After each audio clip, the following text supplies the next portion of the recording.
Bonjour à tous, ça y est, le Galaxy S21 Ultra est sorti de nos laboratoires et après une mise à jour de 1 Go et de longues heures à l'utiliser, nous avons enfin nos conclusions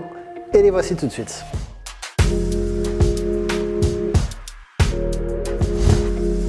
Ce Galaxy S21 Ultra est la matérialisation la plus concrète d'une théorie qu'on a depuis longtemps chez les numériques, c'est que la gamme des Galaxy S et la gamme des Galaxy Note vont fusionner.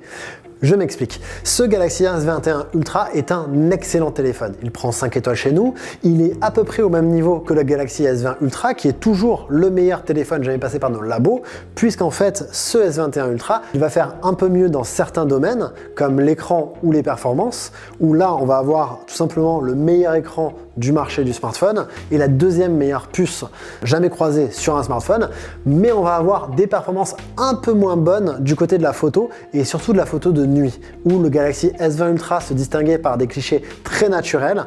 et ce Galaxy S21 Ultra est un peu plus traité, un peu plus lisse. Mais globalement, on est au même niveau. Ce qui va distinguer les deux téléphones, c'est une petite fonctionnalité qui pourrait paraître anodine au grand public, mais qui pourrait donner beaucoup d'informations sur la stratégie de Samsung dans les prochaines années. Cette petite fonctionnalité, c'est la compatibilité avec le S Pen, qui permet au S21 Ultra de marcher sur les plates-bandes du Galaxy Note. C'est-à-dire que lui aussi propose un grand écran, lui aussi propose une puce très performante qui permet clairement des usages professionnels et des usages de longue durée, puisqu'en plus on a une bonne autonomie enfin sur un modèle haut de gamme de grande taille du côté de chez Samsung.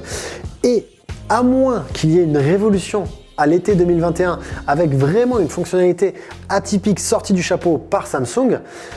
finalement, le seul argument viable qui sera en faveur du Galaxy Note 21, ça sera la présence d'un fourreau. Là où sur ce S21 Ultra, on doit encore acheter une coque pour caler quelque part son stylet, puisqu'en fait, il n'est pas possible de l'intégrer dans le téléphone ni de le recharger de cette manière. Et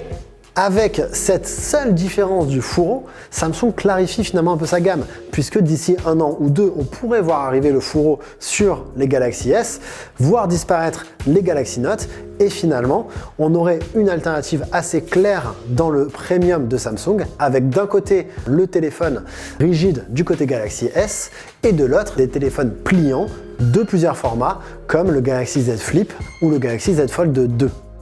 Tout ça pour dire que ce Galaxy S21 Ultra est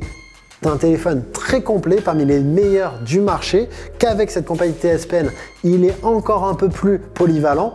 et qu'on est assez curieux de voir où Samsung va aller dans les prochains mois, voire les prochaines années, dans ses gammes et également dans ses pliants.